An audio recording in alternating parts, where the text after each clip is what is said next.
The idea is to take every issue that we can, even though it's work, and really parse through it.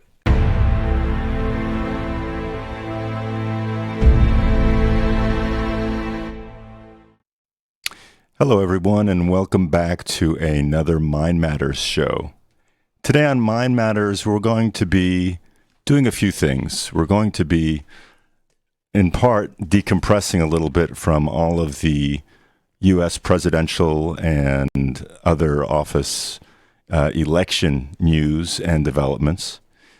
But we'll be thinking about how certain views and opinions and perspectives are shaped in society. And because we're subject to a lot of the information that most everybody else is and reading the news and analysis, we look at our own points of view and test them and reevaluate things.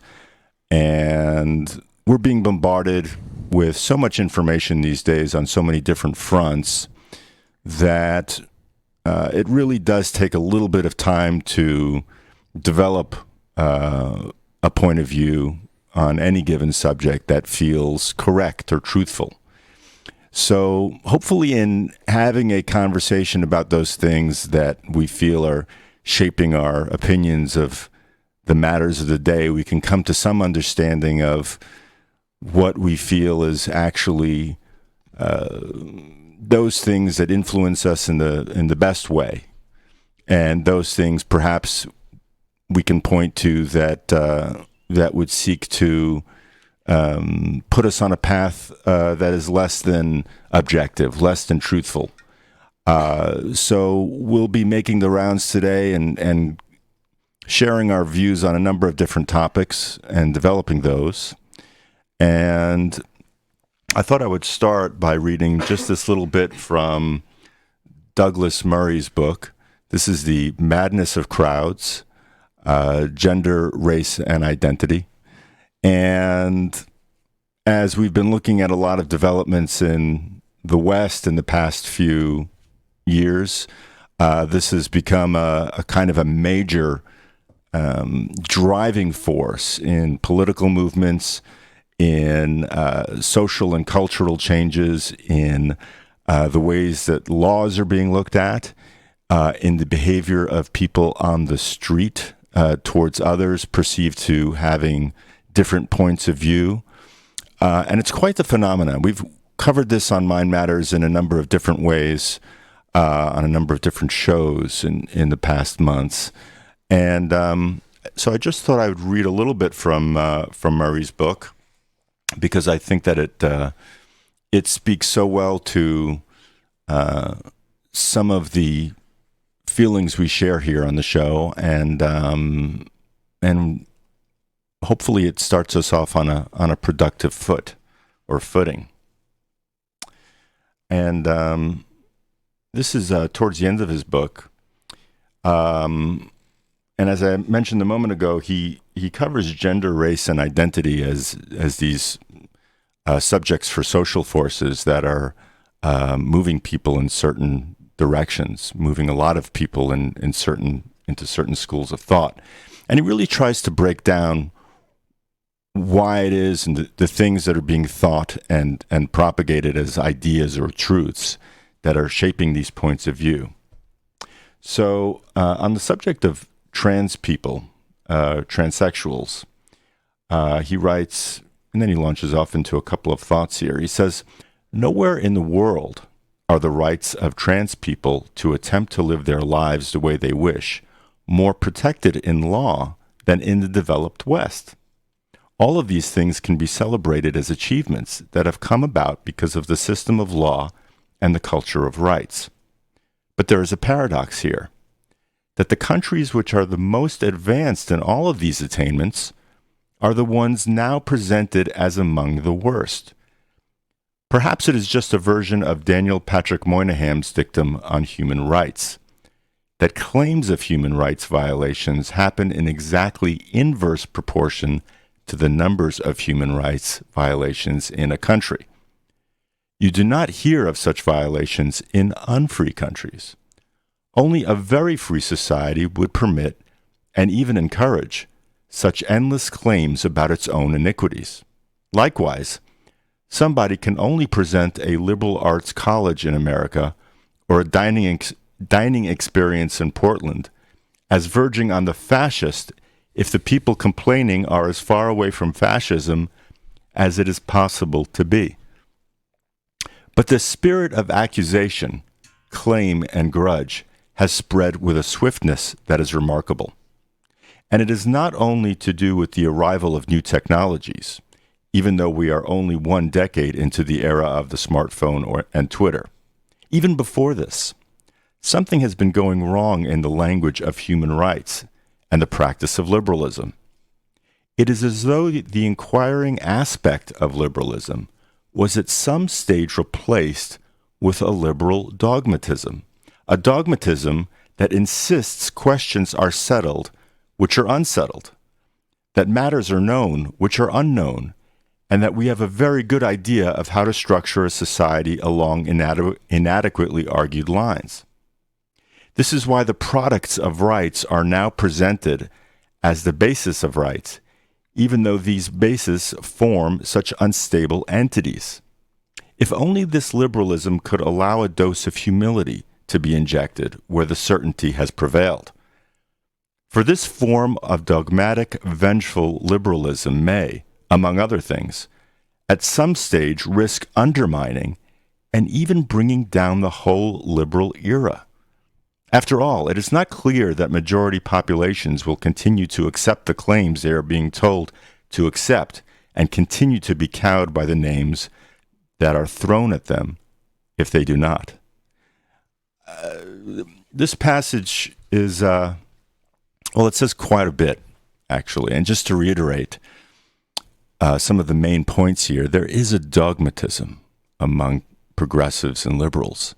There is this fait accompli, finished set of ideas that have been foisted upon them about how things should be or should look, that to the exclusion of any other perspective or data or information is being rammed down the throats of the individuals who are not only most susceptible to leaning progressively or liberal, but is also being hammered into the minds of people who would otherwise be tolerant, accepting along the conservative spectrum of thinking, but they're being told that they're not good people, or that they are subhuman or racist or xenophobic or white supremacist if they're unwilling to go along with this set of quote-unquote values. And so there's a tension here between the dogmatism of good-thinking people, of liberal-minded people, and what might other be a healthy questioning, a more rigorous critical thinking about the things that we're being told, especially in higher education and in politics. We're seeing it through a broad spectrum of different influences, as well, of course, as the media. So definitely not a new subject for us here, but one that bears repeating in discussion and hammering away at, because it just seems to be a phenomena, a development that we're seeing in the West, that threatens to not only hurt conservatives for being attacked for not sharing these views, but threatens to boomerang and hurt the liberal-minded progressives that are espousing these points of view, that are being staunchly proactive or aggressive is a better word in pushing on their points of view on others. And there's going to be pushback, and there's going to be a response that's already in development, I think, when this vehement, unfair, emotionally informed level of attack, really, that's being put on the more kind of centrist or conservative parts of the population when they've had enough. So it's a really sad and troubling situation all the way around in many ways, and we're all kind of seeing this slow motion train wreck in progress, and would love to find the ways to help correct it or address it or mitigate it.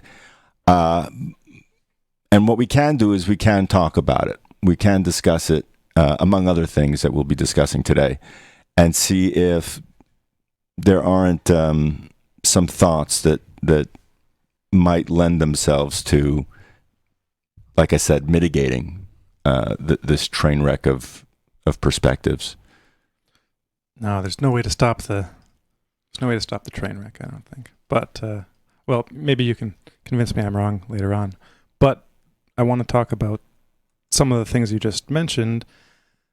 This whole progressive mindset and Murray's idea or observation that, for instance, the claims about human rights, the number of human rights violations claims are in inverse proportion to the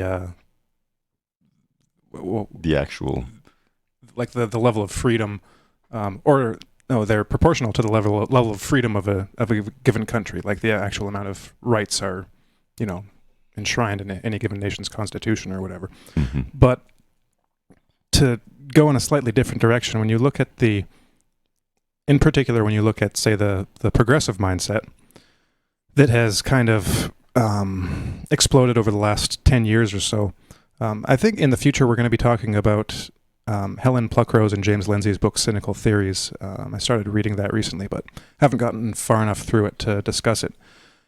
But they go into the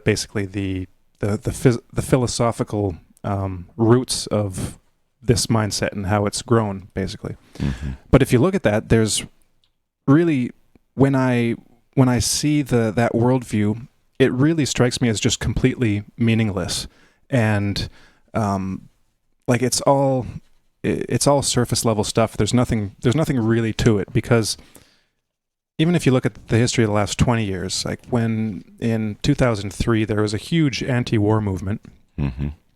and then in the last 10 years or so, that anti-war movement has just absolutely disappeared.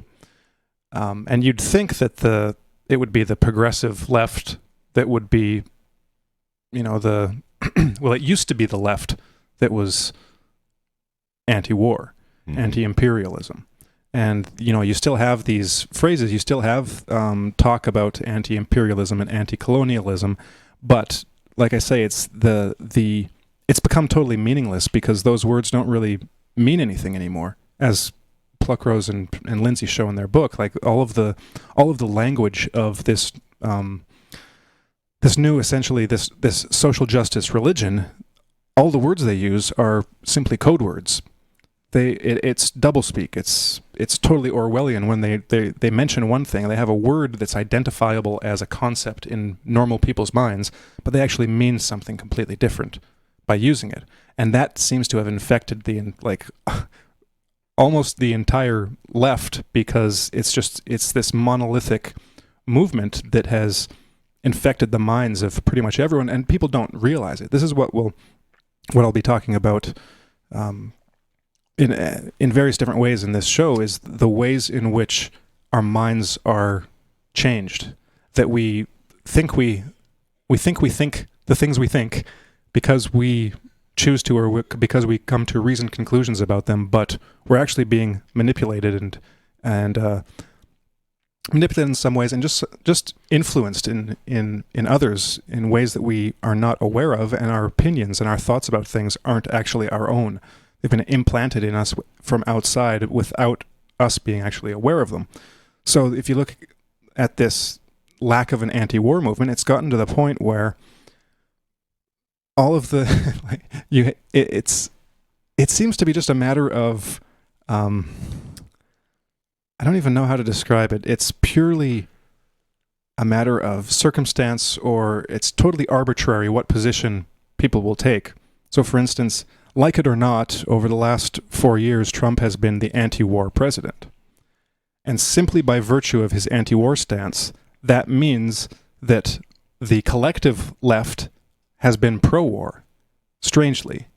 It's like a lot of people can't differentiate in their mind and say, okay, I may hate Trump with all of my being, but at least he's doing one thing right, or at least he proclaims to have one set of goals or policies in mind that, you know, I can let slide. Okay, well, he's doing one thing, but I'll even ignore all that because I hate him so much and just focus on all this stuff. But no, they actually change their own minds to become somehow pro-war. So you see all of a sudden support for some of the biggest warmongers of the past 20 years that are either made their way onto Trump's cabinet or onto mainstream media as, you know, news commentators and intelligence analysts and anonymous sources, like people that 20 years ago or 18 years ago would have just been, you know, just slammed by the left. Yeah, all over the place. Now they're heroes.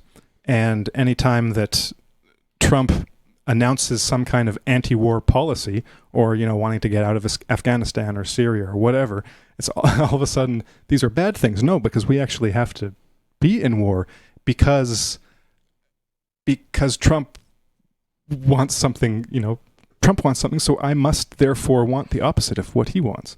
And it's totally irrational. It doesn't make any sense whatsoever. But that's why I say that the so-called value structure of social justice, capital S, capital J, is meaningless. There's nothing actually to it. It's purely a surface phenomenon. And to the extent that the actual values might be deeply held by an individual, it has been imported into them. Like you know, it's not like if you had a USB drive installed in the back of your head, it's like someone's just plugged into you and installed certain thoughts, because watching it play out, watching how things have developed over the past 20 years, it's kind of mind-boggling to see how opinions have changed and thoughts have morphed in these very strange ways, to the point where there is no longer any anti-war movement, for instance. I'll just use that example just because it's the big one that sticks out for me. Mm-hmm. But you can see something, just a similar weirdness in, like, that quote that you mentioned about human rights, that there are weird tendencies. I guess humans are complex creatures, right? So it's hard to get a totally comprehensive view of what's going on with any individual or any group. But there is this tendency where in a country that has, or in let's say a culture, like, you know, the collective global West or the English-speaking world, there is, I guess, what you could call an extremely abnormal level of acceptance and tolerance compared to history and compared to various places on the rest of the planet. Mm-hmm. And yet it is in that place, like Murray says, where you find this almost kind of self-loathing and a hyper-focus on the flaws of one's own culture, whether real or imagined. Mm-hmm. And at the same time, an almost willful ignorance of what is going on elsewhere in the world. Mm-hmm. Right? Or different kinds of the same thing going on that aren't acceptable to acknowledge for ideological reasons. So various other forms of discrimination that might be going on but that aren't politically correct, but that are, you know, arguably just as real. So there's this like compartmentalization of cognition that goes on, where right. It's very strange to watch play out when you have an idea of what's actually going on, when you can say, well, what about that going on there? But you see this all over the place. For example, even in, I'll go back to the anti-war movement. So for decades, really, I mentioned that the left was the place of anti-war sentiment. You find that in a lot of kind of left-leaning anti-imperialists who are well known nowadays and in their own day as, well, nowadays they'd be considered like alternative media or alternative voices. Like William Bloom, I think, was he the guy that wrote a bunch of books, and he's the guy that made the list of all of the foreign interventions that America has been involved in CIA coups and stuff like that. Mm-hmm. And you got like Michael Parenti and all these guys. A lot of these guys that were anti-war and pointing out real atrocities by atrocities and dirty tricks and war crimes, all this stuff on the part of like the American military and NATO and allies. A lot of them were hardcore far left, socialists, like avowed socialists.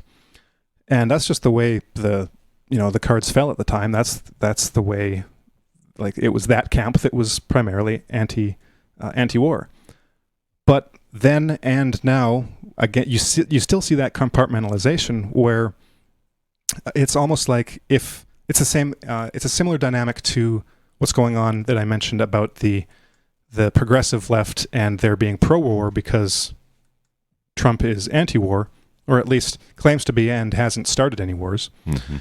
But you find a similar sort of dynamic with anti-imperialists where they'll be hypercritical of the very real, war crimes, for instance, that Western militaries and governments have engaged in, but then almost totally write off and ignore the atrocities of like foreign nations, whether the ones that got invaded and bombed or not.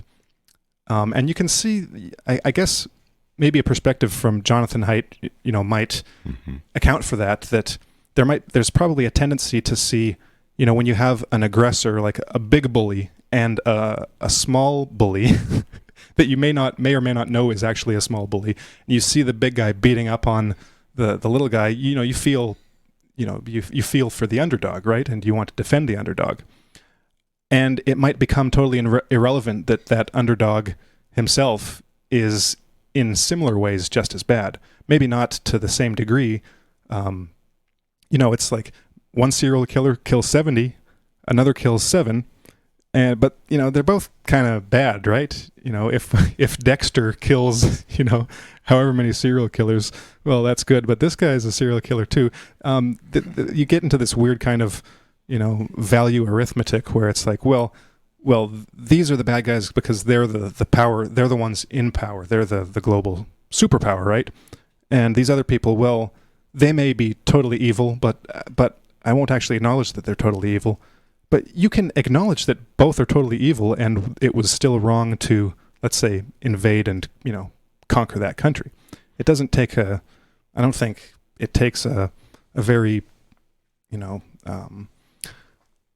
nuanced, or no, it doesn't take a genius really to be able to just make that distinction. Well, this country was kind of absolute total shit, and their leaders were engaged in all kinds of atrocities, maybe on a relatively small scale compared to, let's say, the invasion of Iraq that potentially killed hundreds of thousands of people, if not millions, going by various types of effects, except in addition to just bombing. But you see what I'm like. Yeah. You see what I'm kind of saying there, where sure. It's almost like there's always been this kind of human rights hypocrisy, and it works the other way too. So, for instance, you look at the Western world, and the Western world has a good reputation for human rights in their own countries, right? And then in the rest of the world has a very bad reputation for invading and bombing other countries and right. and grossly violating the human rights in foreign nations. And so you have Western governments who, there was even like several years ago, I read an article, I think I can't remember if this was just an analysis or if it was an actual kind of one of those, insider white papers that, government bureaucrats write on, the kind of policies and strategies that they have for what they're going to do. And it was basically, we've all heard of the word lawfare, but it was basically human rights lawfare, where it's like, okay, we're going to take our global competitors and then use human rights as the stick with which to beat them, right? So So we are the knights in shining armor, totally white and pure and innocent. And so then we are able to say, oh, well, those other countries, oh, well, they're all engaged in human rights violations. And so we should sanction them and, and use all of the means available in the international community to shun them and make them not successful. At the same time that NATO, the NATO countries have just been for decades engaged in just totally useless and stupid wars and things in addition to wars. So there's hypocrisy and this mental compartmentalization that goes on all sides and from all positions. Sure. Where it seems like no one, once people have decided to take a camp, they're unable to see some things. It's like, well, I'll reference back as an analogy to the show we did last week on, with Katie Tregilis about vision. It's like there are weird things about vision, like really weird things. If you just think, she brought up the blind spot that everyone knows about. Like we all have a blind spot and we unconsciously fill it in with color and, it's like we've got as I said on the show, it's like we've got a Photoshop editor somewhere installed in our nervous system, in our brain, that before our conscious awareness is digitally editing the picture so that we don't notice certain things. We don't notice the blind spot. And then of course all of the color oddities that we talked about and the cool visual illusions that she showed us last week. So, well, on that note, go back and watch those shows to see the color illusions, because some of them are pretty crazy. There's timestamps in the video. But there's this, so just like in vision, where we can see things that are not there, or see things in weird ways, or convince ourselves that things are one way and not another. Mm-hmm. It's the exact same thing. Well, not the exact same thing, but there's an analogous process going on in the things we believe and the things we see in the world around us. Mm-hmm. And in this case, it's with human rights. So one of the craziest things is, over the years, reading defenses of, for instance, primarily communist countries like the socialist republics and things like this of the 20th century, from anti-imperial, leftist critics from the Western world, mm-hmm. Who in their minds, I think, feel justified in defending, the one side of the equation, because they see the evil and totally just over the top craziness of the Western intelligence agencies and what did Prouty call it? The fun and games, of intelligence agencies and spies and warmongers and all the things going on. So they take it too far in the other direction by touting these socialist and communist countries simply because, to their minds, that they are the alternative. Right. But when they're not really, right, and totally writing off the all of the documented history about what actually goes on. Like, I mentioned a couple of weeks ago, I was talking about the Frank Dickhooter's book on the Mao's Great Famine, the Great Leap Backwards, and there comes a point where I think you have to be willfully blind to not see what was going on in China. And of course, at the same time, you can say you can disagree with the Western approach and attitudes to China and certain actions taken throughout the last hundreds of years, but it's no justification for a guy like Mao and the things he did. I recently, the way I put it, it's like you took the collection of all the village idiots, all of the stupidest people in the country, and then put them in charge and said, okay, let's see what happens. And of course, things happen exactly as you'd expect them to happen, because you had the stupidest, just complete idiots in charge, Mao being the primary one. And yet you'll still have guys in the alternative media that will defend everything about mm-hmm. Mao. Mm-hmm. Just like you'll find people that will defend everything about Stalin or everything about Hitler. You have people that will just just seemingly can't see or just are unwilling to see bad things about the person they like, right? For whatever reason. And of course, that's always relevant. But, well, any thoughts on that? I think that there's a very deep incentive to a lot of these individuals to maintain some belief in the alternative, like you said, Elon, that there is an alternative system out there, because if there isn't an alternative system, then you're just living in this nightmare world where these, nightmare creatures are able to run roughshod across the planet and do whatever they want. And that's pretty much what all you focus on, because that's your job, you're a writer.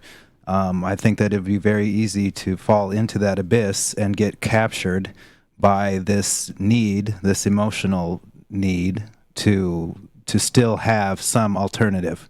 That's a trap that the left has been in for, I don't know how long we've even had a left and right, with the, gradual expansion of political opportunities and political beliefs. But the left has always kind of implicitly held that the alternative was, Marxism or socialism. And there was, it's been a long time trying to devise some alternative system to the hierarchical, traditional forms of beating countries into line in order to have an international system. It's a very messy world, and for the left, they kind of got sabotaged, I believe, by these ideologies that said, okay, here's a guy who's going to spend however many years, countless hours every day. He's a little bit crazy. He's kind of a schizoid, and he doesn't really see reality completely. But he has the time, because the left isn't really necessarily the kinds of people who, historically have the time. Historically, they've been more down to earth and laborers and workers, and they're not really privy to the laws of power and how power works.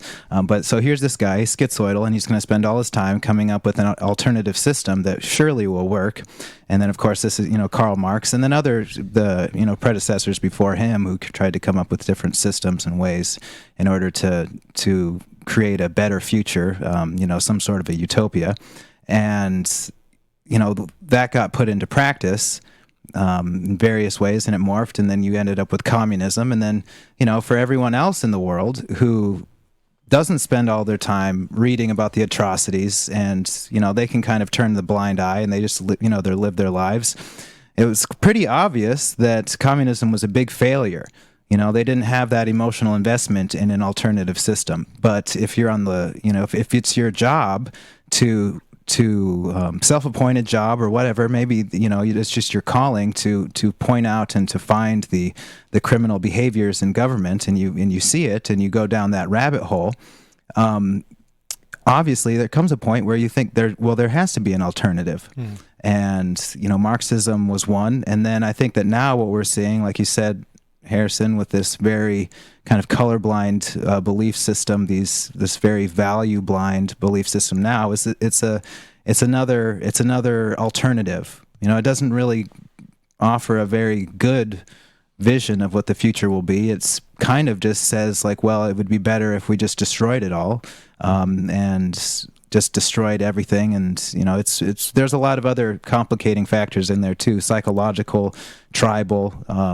Lots of complicating factors in there, but I think that there is this need for an alternative, and it's so deep and so unconscious that to think, well, maybe that's not the way forward. Maybe I shouldn't base my entire identity on it. I mean, it's so much easier to say, okay, so the world is bad and there are bad people out there, but here, this is definitely what we need to do. We all need to, take off our clothes and run screaming in the streets and burn it down. This is definitely the way forward, because it feels good, because it's not what the shirts in the CIA or whatever are doing. obviously now they're the ones telling you to do that. Most likely they have their fingers in that pie. But yeah, I think that there is a deep need, and it's probably part of a larger collapse in identity that we've talked about in previous shows. A larger collapse in like the maps of meaning that we all seem to need in order to figure out where we're going and where we are and what we need to do. That these ideologies, they fill that gap. But the problem is that you end up selling your soul to the devil in the hope that you'll be able to defeat him. Well, what you just said, Corey, reminds me a bit of an article that I read not too long ago. I think it was titled "The Death of Liberals" or something, or "The Death of the Left," and it was basically an account using quotes of the revolutionaries who were killing people during the Russian Revolution, and the quotes that they had of these individuals, the wanton bloodlust that informed their statements and that they were very explicit about, were remarkable in their pathology, in how far they were willing to kill because it was the only political solution that they found to problems they had with the Russian government.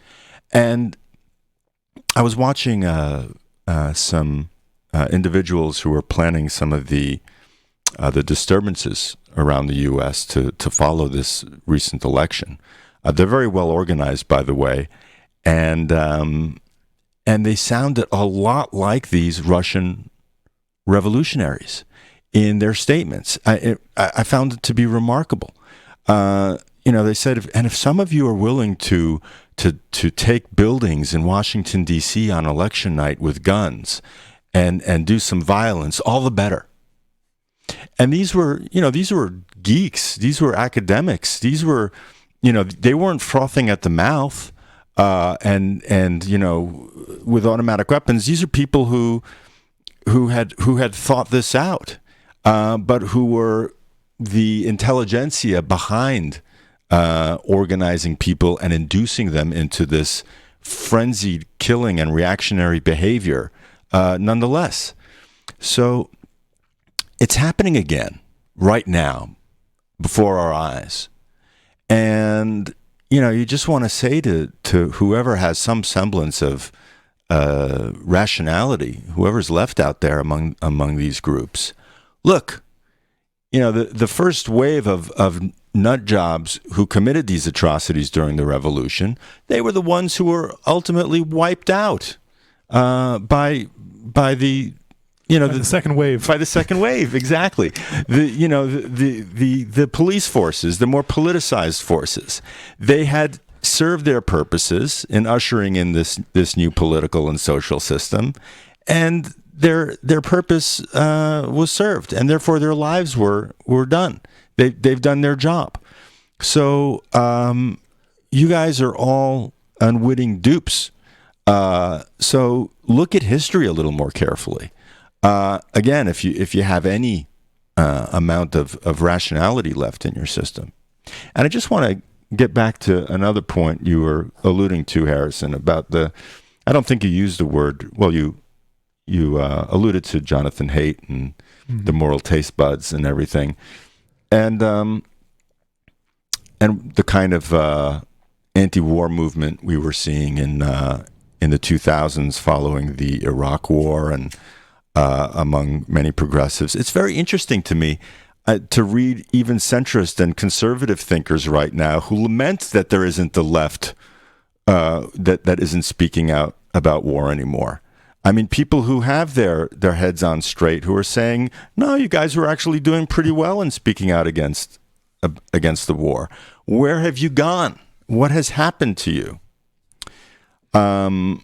Because what could be more constructive coming from a left-leaning or progressive individual than to speak out against atrocities that are happening around the world? What could have or show or demonstrate more conscience, more heart, more thoughtfulness, more humanity than taking responsibility for one's government's actions and crimes and saying, this is some really evil shit, guys, and we have to stop? I think the wage gap is a more important priority. Yeah. Among other things, among having 50, varieties of gender to choose from on, at various places. It would be laughable if it wasn't so absurd and just it beggars belief, the types of developments that we're seeing today. And just one more note on this. And that's simply this.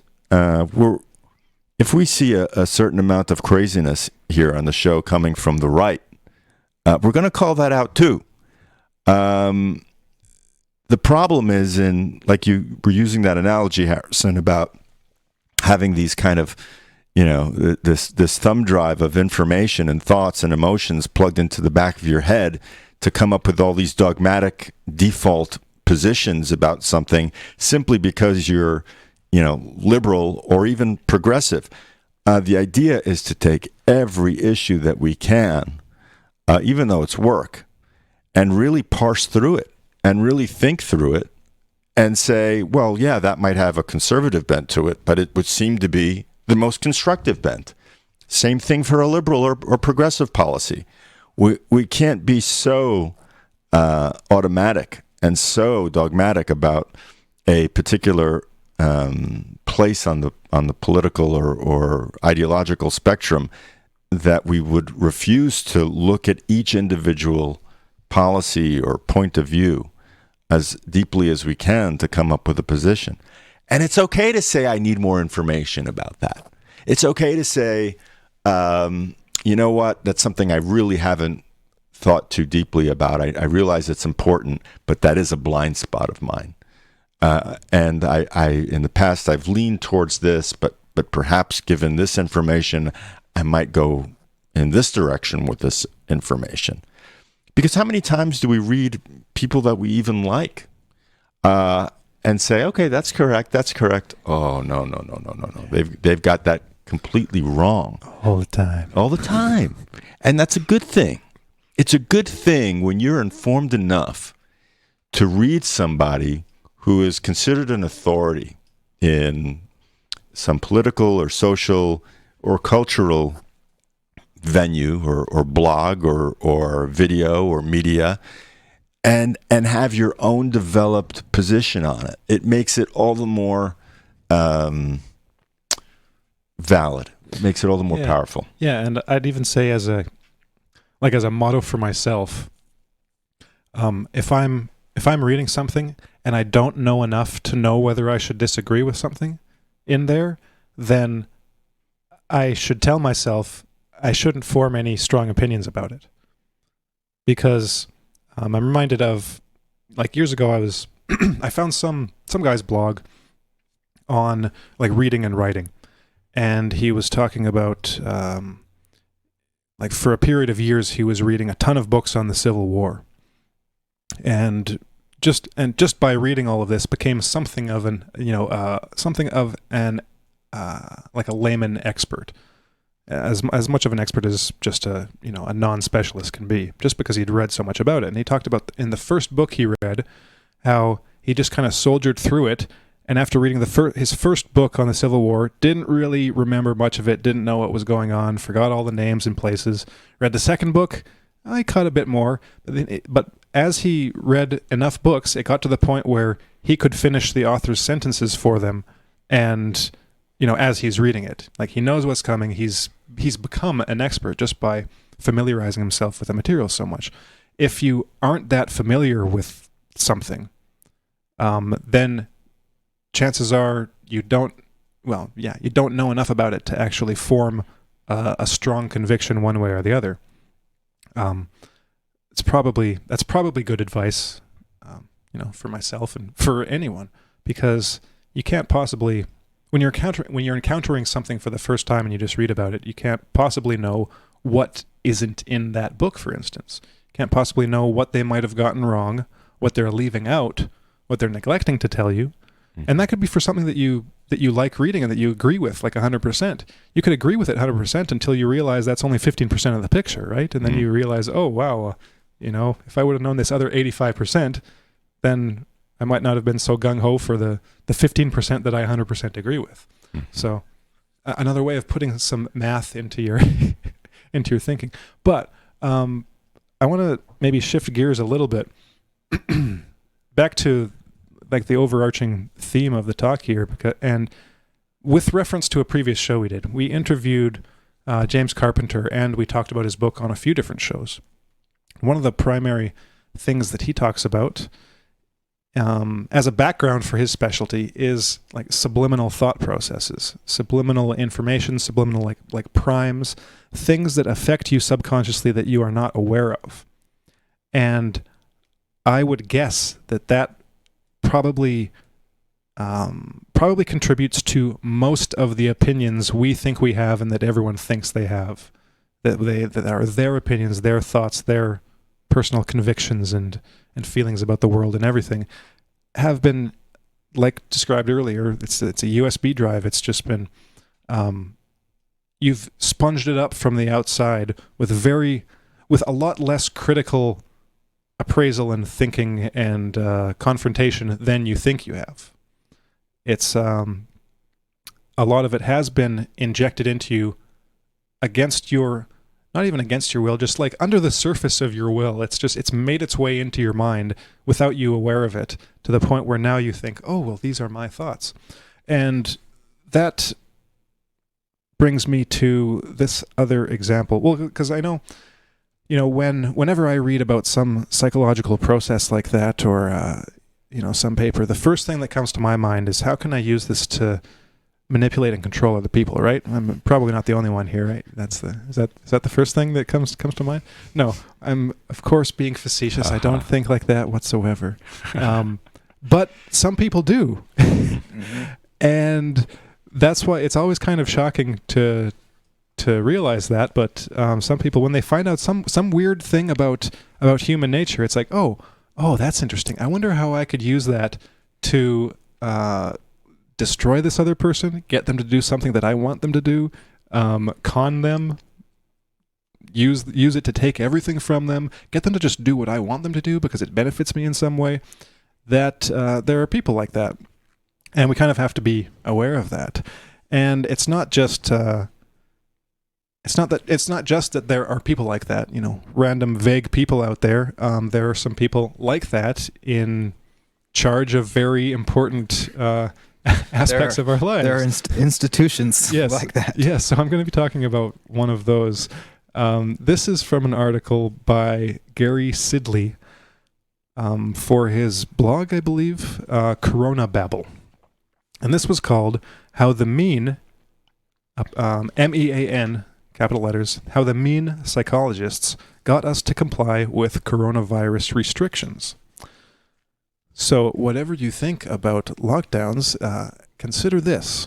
There is a team in the UK conceived in the Prime Minister's office 10 years ago, in 2010. It's called the BIT, the Behavioral Insights Team. So they're government-employed psychologists, and they were or are called the world's first government institution dedicated to the application of behavioral science to policy.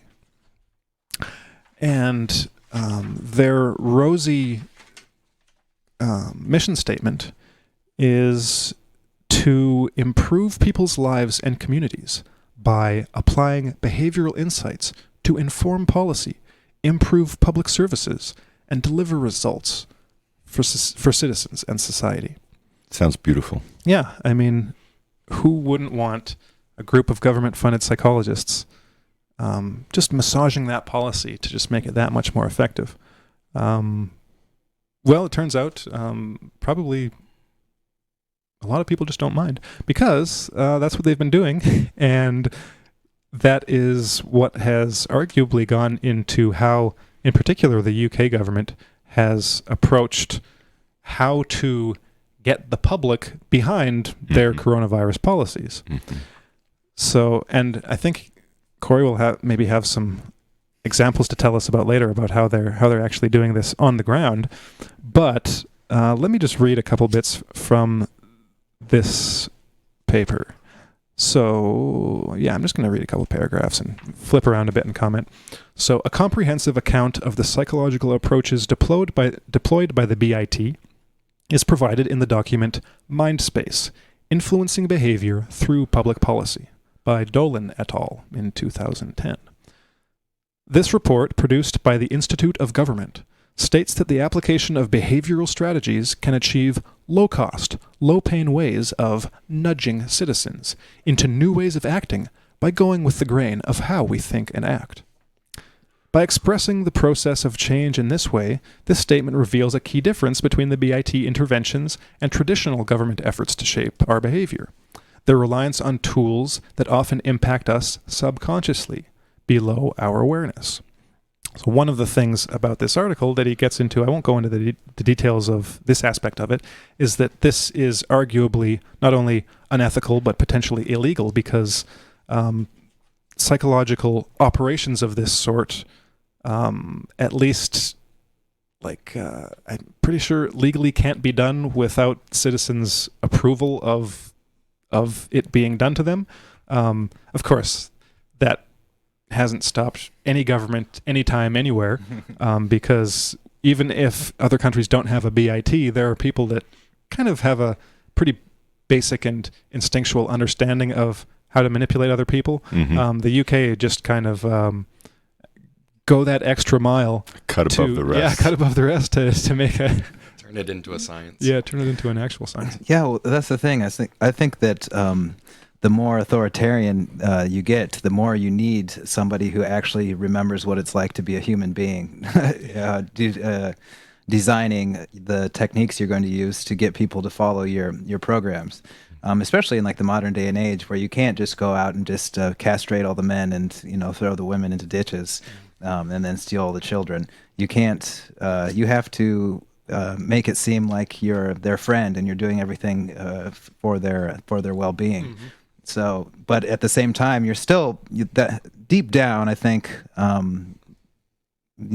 lot of them still would like to have that kind of power. And that's why they have islands like Epstein Island. That's why they have those little things where they can still exercise that kind of power because they believe that they're entitled to the same kinds of power that kings and princes and Mao and so many others have had throughout history.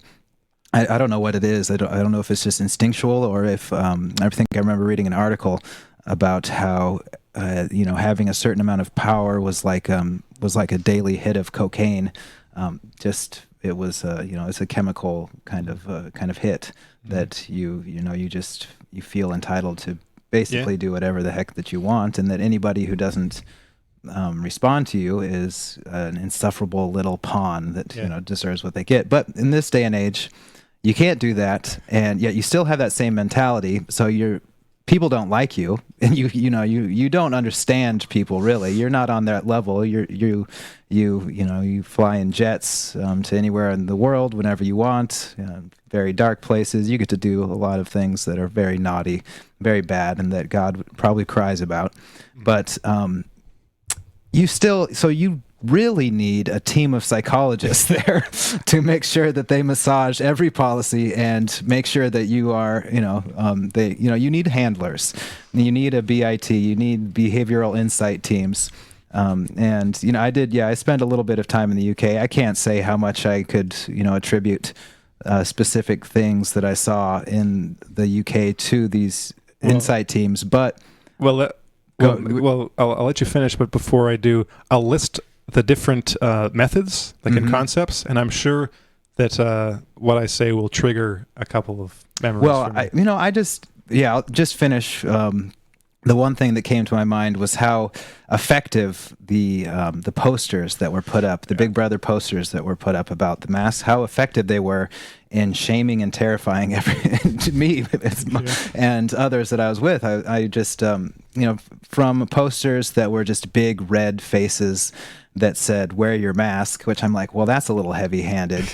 I don't know if the behavioral insight team, I don't know what they're doing. That's pretty, but maybe it's like this good cop, bad cop kind of thing where you have posters like this, big red scary face man with a mask on it, and it says, basically wear your mask or else, and it's evokes images of blood and of fear. And then you have other signs where it's it's more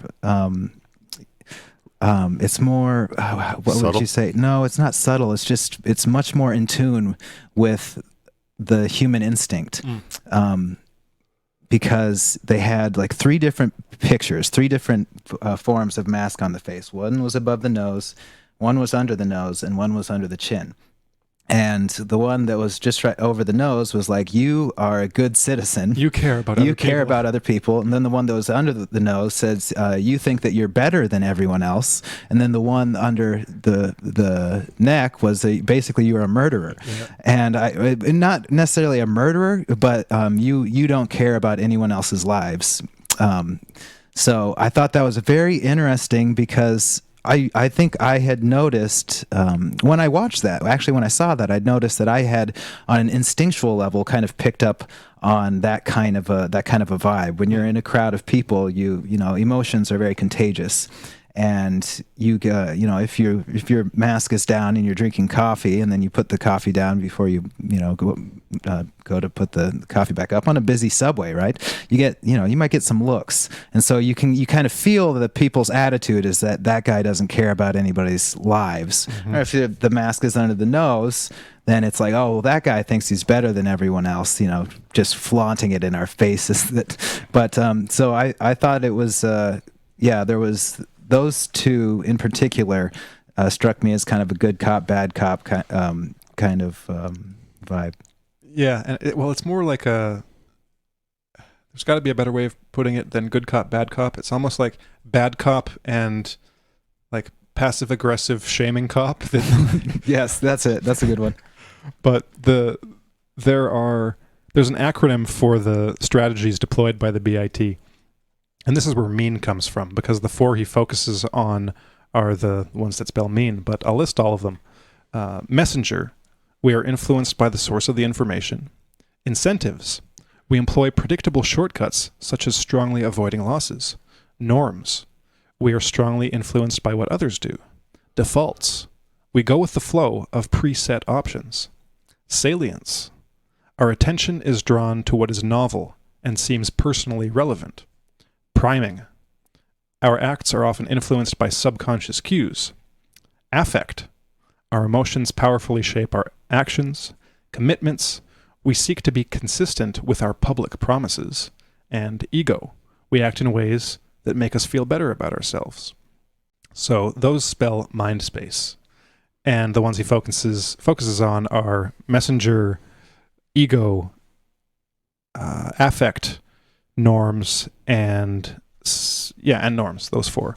So maybe just a couple examples. He talks about the messenger first, and I'll just read the parts that I highlighted in this article. So under messenger, if the messengers are perceived as possessing high levels of authority or to be worthy of admiration, people will be more likely to believe them and follow their advice and directives. So he in the context of the UK, he points out, consequently, we've repeatedly witnessed the senior academic duo of Professor Chris Whitty and Sir Patrick Vallance inform us of the latest COVID-19 statistics and projections, notably just before the government is about to impose further restrictions on our freedoms. Similarly, playing on the widespread respect for NHS staff, nurses in full uniform continually appear on our TV screens, bombarding us with the latest government mantras. And he even points out his personal observation of seeing like TV and radio ads and, messaging of people from all over the UK speaking in like regional accents and So, men and women, young and old, all kinds of ethnic and socioeconomic groups, because to target the messenger to all of the people receiving the message. And so all of this stuff it's what PR departments and, ad agencies have known and developed for, generations. It's the ways to target people to get across your message. And like I said, probably a lot of people are just fine with this happening. It personalizes it. It really does. Yeah. It's comforting. But a lot of people are fine with it. Now, this is what I'd be interested to know, is how many are actually perfectly fine with it because prior to any of the messaging, prior to any of the mean psychologists and like the techniques being implemented, they would have agreed to it. So if you go back like a year ago or more than a year ago, a year ago, and would ask them, okay, like lay it all out for them. Now, would you listen to these people? Mm-hmm. How many people would say yes? Well, there's probably a significant number that would, just because, I don't have very much faith in humanity. But there are probably also a significant portion that would say, oh, no, that's horrible. I wouldn't go along with that. But now they're in the position of thinking that they actually agree with these people because they've been influenced without them actually knowing it, because these things have their effect. And the tragedy of it and the most frustrating thing about it is that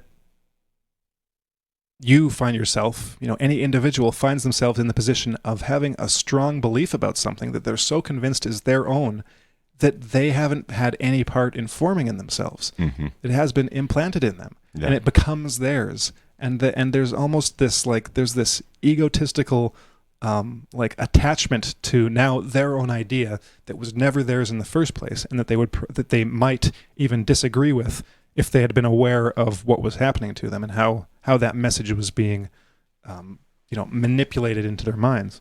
Right. Ego. Ego being right, being Yeah. identified with a point of view. All of these things are induced, they're fostered in the minds of people under the radar. Mm-hmm. And speaking of the UK, this reminds me quite a bit of the stories that were coming out of the UK the past couple of years on the subject of transgenderism, gender dysphoria, and the numbers of children in the UK that were being encouraged, supported in having sex reassignment surgery at very young ages. And what began to happen was that there were doctors who were peripherally connected to these surgeries or who were aware of what was going on, and using a bit of common sense, saying, wait a minute, these kids are too young. They might feel very differently in a few years about their sexuality and about their gender. And to inflict this kind of damage and to actually push it along in the way that is happening because of the government's liberal ideology is doing these children a great disservice, a great injustice. And it came out that one of the health organizations that was a proponent of all of this surgery and all of this this kind of moving along of transgenderism among children was the Tavistock Institute. And I'm thinking, Tavistock Institute, where have I heard that before? And Tavistock is actually one of these organizations that's been around for decades. They're basically they're like a think tank of social engineering towards, think about it, I guess an analogy can be certain elements of the CIA who've conducted mind control experiments or who've infiltrated ideological movements to shift them in a certain direction. I mean, Tavistock is like it's the penultimate epitome of social engineering, right? So, and there are many stories about how these guys sit around tables and do analysis, and they think about how to shape society to agree with its government's worst policies.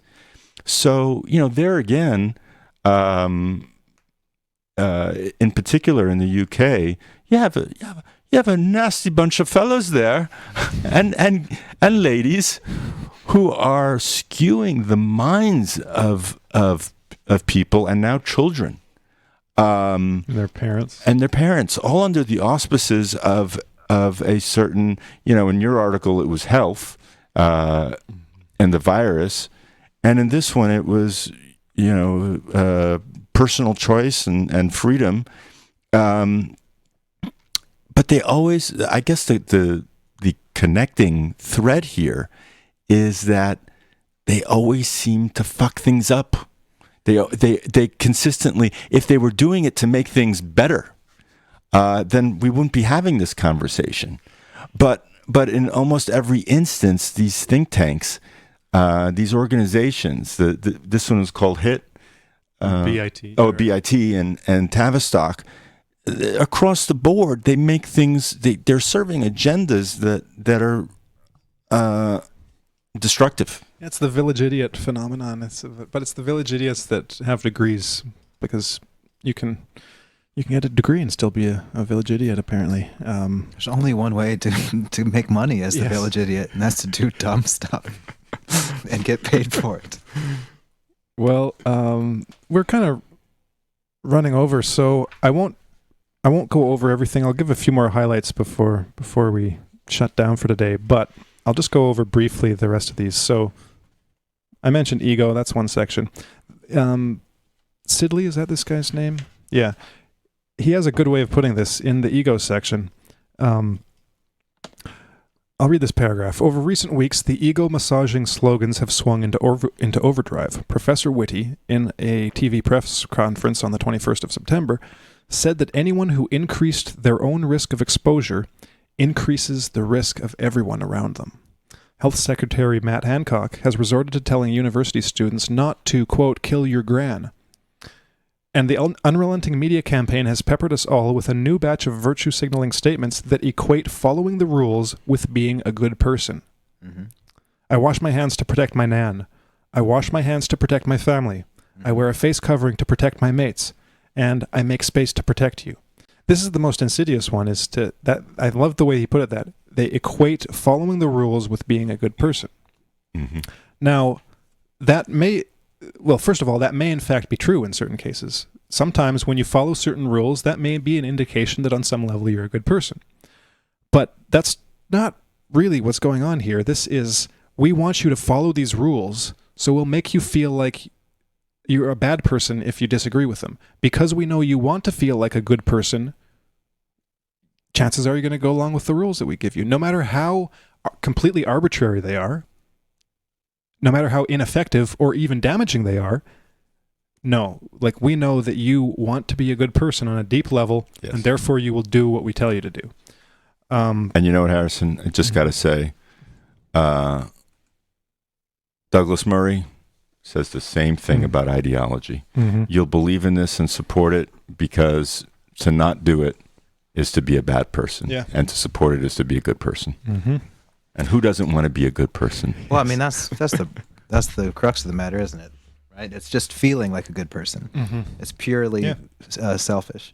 That's interesting too. That because just to go back just really shortly to what you were talking about the collapse of the anti-war left, is that there's also a collapse of the altruistic left. I feel like that the bottom fell out of that, and it became, like you said, it's that virtue signaling is what came out. Mm-hmm. That now it's not about actually doing things that are good that will help individuals or to save lives, or it's to do things that in the same manner for like similar reasons to what you're discussing, is that people will tell you you're a good person. Mm-hmm. Next one was affect. An example of that would be those signs that you saw in London. I'll give a link to the article below so everyone can read it, but I'll just go over the headings. So he talks about the daily statistics displayed without context, recurrent footage of death and dying, scary slogans. If you go out, you can spread it. People will die. coronavirus. Anyone can get it. Anyone can spread it. It almost feels like a bad movie about, like, some wartime situation, right, with the propaganda messages in the streets and over the radio. It's like it almost feels like a video game, but like if the enemy didn't exist, yeah. like it was like army ants were scaling the beaches of Normandy. Because that leads to this next point that he brings up. This is the same in the U.S., and I'm sure it's probably the same in most places. Surveys show that UK citizens believe that coronavirus has killed around 7% of the population, a death toll that, if true, would be in excess of 4.5 million people. I believe I read one study about the same thing in the States where it was 10%. Mm-hmm. Well, they did it by age group. So one of the age groups thought that 10% of the American population had died. And it's something like, I don't know, like 0.1% or something like that. It's like 10% of the population, 1 in 10 people. That's what people think because of people like this and what they're, that then the messages they're putting across. And that's what they want you to think. And just to be clear, it's closer to like 1 in 1,000. Yeah. Yeah. If that, with comorbidities. 1 in 10 people think. So I think that's all I'll talk about that. But I highly recommend reading the article because it's just, because it's applicable to so many other ways, so many other things. In this case, there are a group of government psychologists, massaging the message and working actively to figure out how to catapult the propaganda, as George Bush would have said. But these types of things go on all the time, whether or not there's a group of, paid psychologists working on it. Because, like I said, some people just have a knack for understanding these things, how to influence people, how to persuade them. And so it probably applies, as I said earlier in the show, to probably the majority of what we think we believe about any given thing. It's simply because we've been, we're just playing out all of these psychological processes that we just do as a routine habit because that's our human nature, and it's very easily exploitable. So don't be propagandized, brainwashed, led to think that you know what you know because that's the end of the story. Question everything. Question what we say. And in any case, thanks for joining us today, everybody. We look forward to bringing you a new show next week as well. And in these tumultuous times with a lot of confusing information and people lashing out and all kinds of developments coming from left, right, center, up and down, and inside and outside, take good care of yourselves. And we hope to be speaking to you again very soon. Bye, everyone.